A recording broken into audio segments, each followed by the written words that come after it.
오늘은 서울에 있는 성지 소개해드리겠습니다. 이미 올려드린 영상을 찾아서 보신 분들도 계시겠지만 아직 못 본 분들을 위해 서울에 위치한 성지 6곳을 지리적으로 가까운 2편씩 묶어 소개해드리겠습니다. 첫 편은 약현성당과 서소문성 지역사박물관입니다. 바로 옆에 있어서 함께 가시면 좋습니다. 많이 알고 계시지만 약현성당은 1892년에 세워진 한국 최초의 서양식 벽돌조 고딕 건축물로 유명한 성당입니다. 명동성당보다 6년이 앞서 지어진 성당으로 언덕 위에 지어졌고 성당에서 서소문성지가 내려다 보입니다. 하느님께서 저 아래서 처형된 순교자들의 소중한 영혼을 위해 잊지 말고 늘 기도하라는 의미로 만들어주신 공간이 아닐까 하는 생각이 듭니다.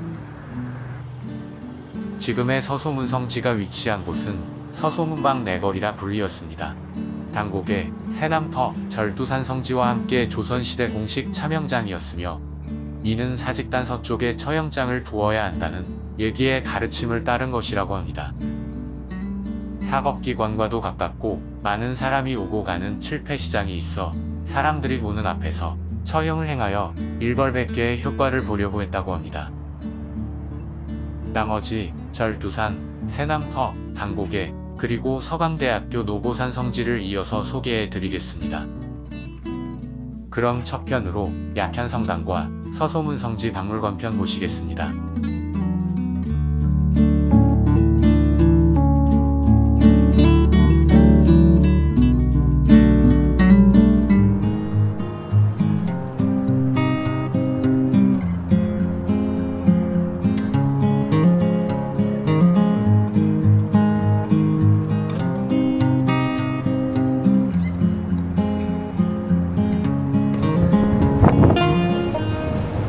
오늘 소개할 성지는 우리나라에서 가장 오래된 역사를 가지고 있는 유서 깊고 아름다운 중림동 약현성당입니다. 박해시대 차명장이었던 서소문방 내거리에 서소문불림공원이 내려다 보이는 언덕 위에 위치하고 있는데요. 지금은 고층 건물들로 가려 공원은 보이지 않습니다. 입구에서 성당으로 향하는 언덕에 십자가의 길과 함께 예쁜 공원이 있습니다.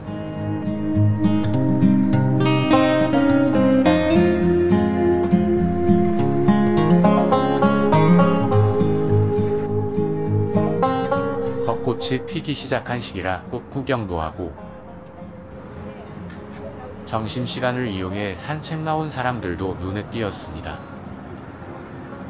또 약현성당은 결혼식 명소로도 유명해서 천주교 신자가 아니라면 친구 또는 지인 결혼식에 초대되어 한 번쯤은 와보셨을 겁니다. 그리고 이곳은 지난 4월 21일 우리 곁을 떠나신 프란치스코 교황님이 2014년 한국에 방문했을 때 들르셨던 순례성지 중 한 곳입니다.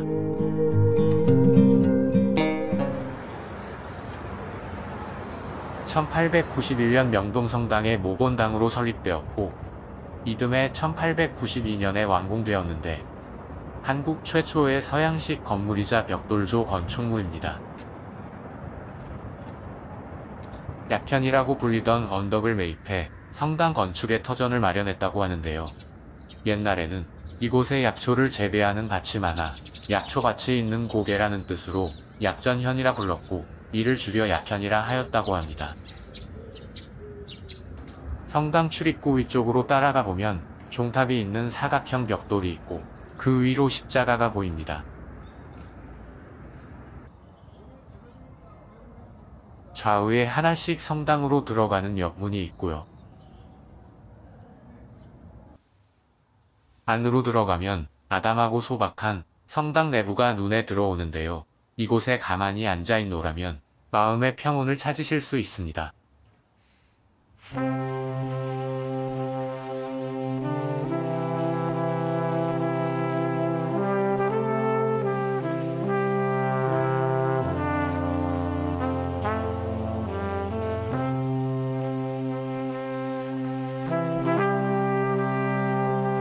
성당 입구 반대쪽에는 성모 마리아의 배필이신 요셉 성인의 동상이 있습니다.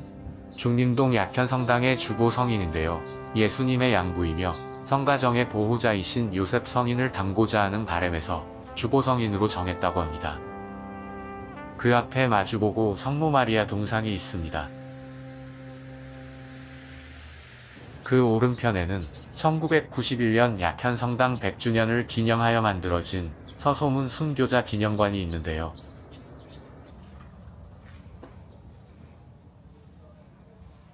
안으로 들어가면 또 하나의 성당이 있습니다. 코로나 때 마스크를 끼고 조심스럽게 이곳에서 미사를 받던 기억이 납니다.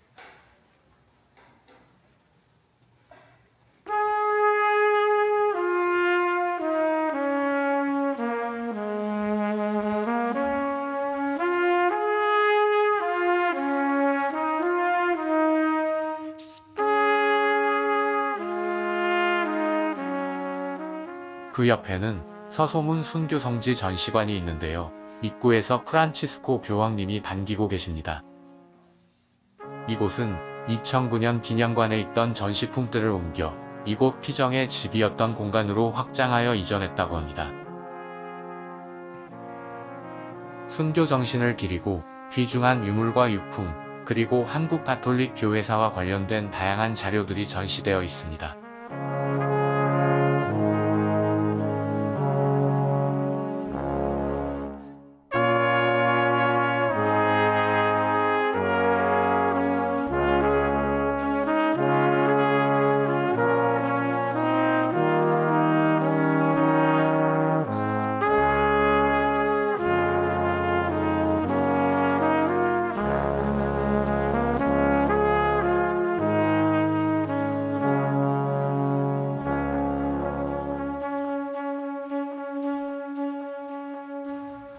이른 아침에도 성지순례를 위해 방문하시는 분들이 많이 보였습니다. 약현 성당은 성당으로서의 가치도 있지만 1976년 명동 대성당과 함께 사적 제252호 문화재로 지정되면서 역사적으로도 의미 있는 장소가 되었습니다.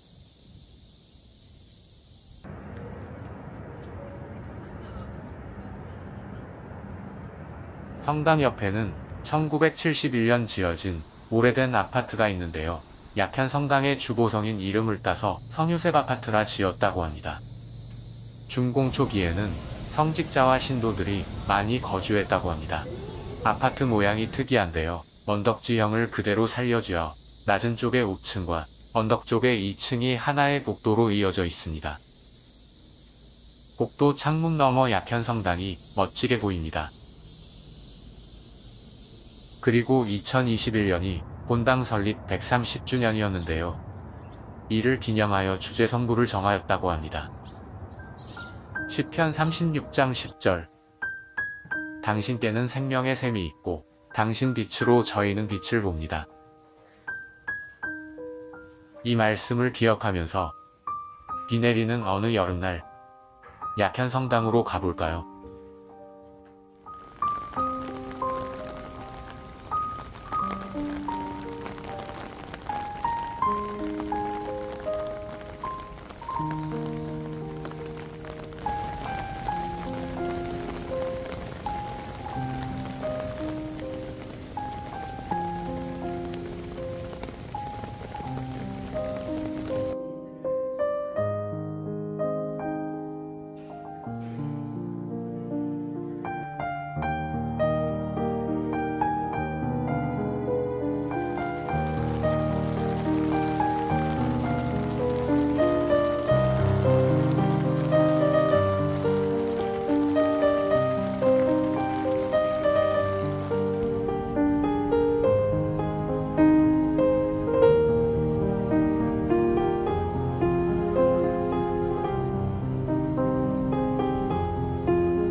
오늘 소개할 성지는 2019년 6월에 개관된 서소문성지 역사박물관입니다. 이곳은 1801년 신유박해부터 1866 병인박해 때까지 많은 천주교 신자들이 처형되었던 곳으로 그 당시 목숨을 잃은 순교자들을 기리는 곳입니다.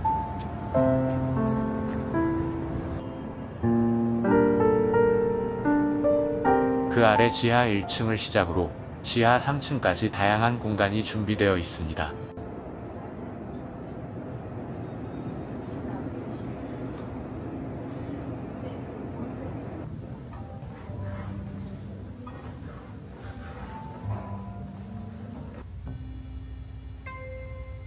대표적인 공간으로 지하 2층에는 정약종의 아들이자 순교자인 정화상 바오로를 기리는 아담한 규모의 성 정화상 기념성당이 있는데, 이곳에서는 하루에 2번씩 미사가 있습니다.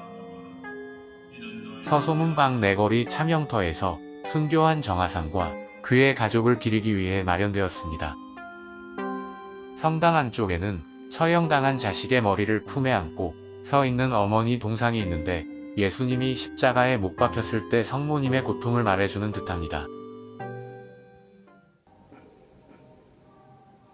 성당 입구의 순교자의 문은 서소문의 이름 글자 중 한글 초성 시옷과 미음을 소재로 하였고, 사람 형상은 3만여 명의 한국 순교자를 한자로 의인화한 것이라고 합니다.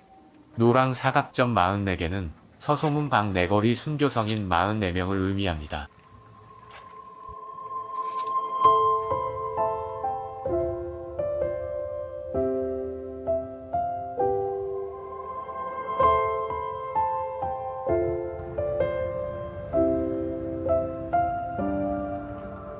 그 아래를 따라가면 이곳에서 가장 신비한 공간인 콘솔레이션 홀이 있는데요. 영어로 콘솔레이션 글자 그대로 위로의 공간입니다. 순교한 성인 5분의 유해를 모셔놓았는데, 그곳에는 자연광이 들어올 수 있도록 하여 경건한 분위기가 느껴집니다.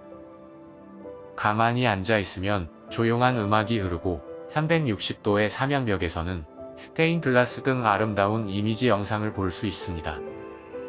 이렇게 이곳은 순례자들을 기리는 장소이면서 일상에 지친 우리들에게는 깊은 위로와 평안함을 주는 공간이기도 합니다. 그리고 이곳 맞은편으로 바닥으로 이어진 하늘광장이 위치하고 있습니다. 지하 3층에서 지상의 공원을 통해 하늘까지 닿아 있는 서소문 순교성지의 의미를 잘 보여주고 있습니다. 여기 설치된 작품은 순교자 44인을 형상화한 예술작품으로 순교자들의 고통과 애환이 느껴집니다.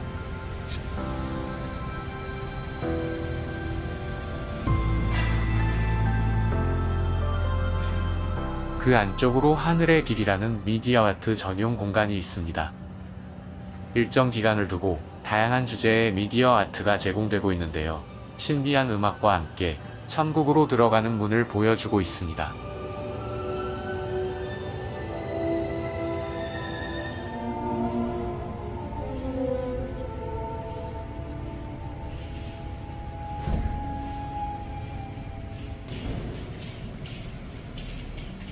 그 안쪽에도 하늘과 이어지는 전시 작품이 설치되어 있습니다.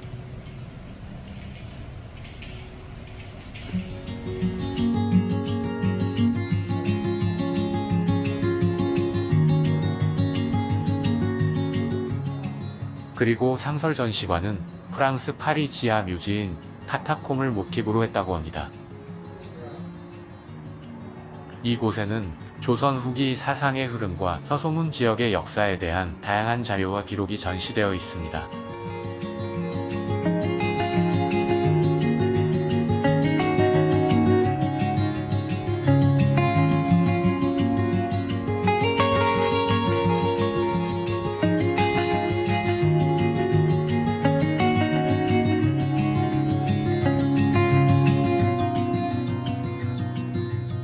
입구로 들어오면 안쪽에 도서관이 보이는데요. 누구나 이용할 수 있으며 도심 속도 하나의 열린 쉼터로 만들어 놓은 공간입니다. 역사, 예술, 문화 분야의 책들을 중심으로 하는 특화 도서관을 지향하고 있습니다. 이 밖에도 지하 1층 곳곳에는 다양한 작품들이 전시되어 있어 순교 성지뿐만 아니라 이곳을 찾는 분들께 문화 공간으로서도 그 역할을 하고 있습니다.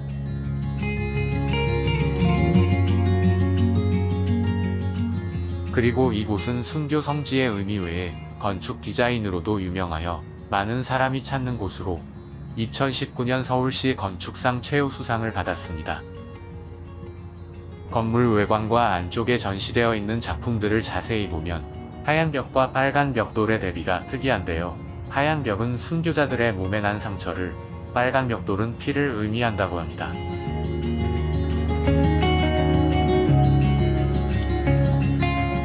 들어오는 입구에 지상 야외 공간과 연결된 내리막길이 있는데요. 그곳에는 월락제천 수상지진이라는 글귀가 적혀 있습니다. 개인적으로 좋아하는 말이기도 합니다. 달은 떨어져도 하늘에 있고 물은 솟구쳐도 연못에서 닿는다. 1801년 순교한 최초의 세례자 이승훈 베드로가 남겼다고 합니다.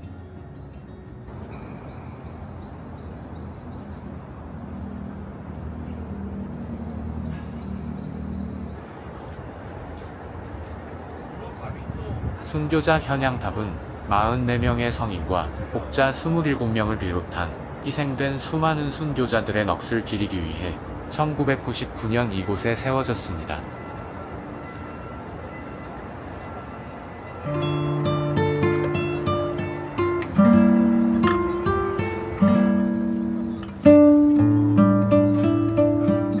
안쪽으로 들어가다 보면 노숙인의 모습을 한 벤치에 누워있는 예수님을 만날 수 있는데요. 마태복음 25장 40절 너희가 내 형제들인 이 가장 작은 이들 가운데 한 사람에게 해준 것이 바로 나에게 해준 것이다. 작가는 이 복음 말씀에서 영감을 받아 노숙인의 모습으로 예수를 표현했다고 합니다. 담요 밖으로 보이는 그의 발등에 못이 박혔던 흔적이 보입니다.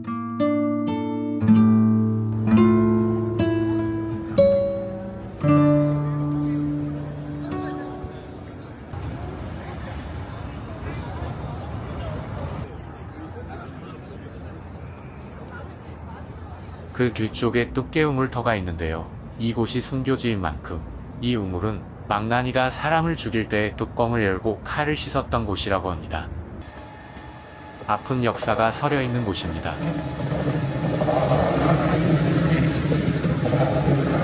그 뒤로 서울역으로 이어져 있는 기찻길이 있어 산책하다 보면 기차 소리를 들으실 수 있습니다. 지금 봄이 한창인데요. 공원에는 많은 사람들이 이 계절을 즐기고 있습니다. 여러분도 오셔서 성지순례도 하고 다양한 문화체험과 산책도 하면서 지나가는 봄을 잡으시기 바랍니다.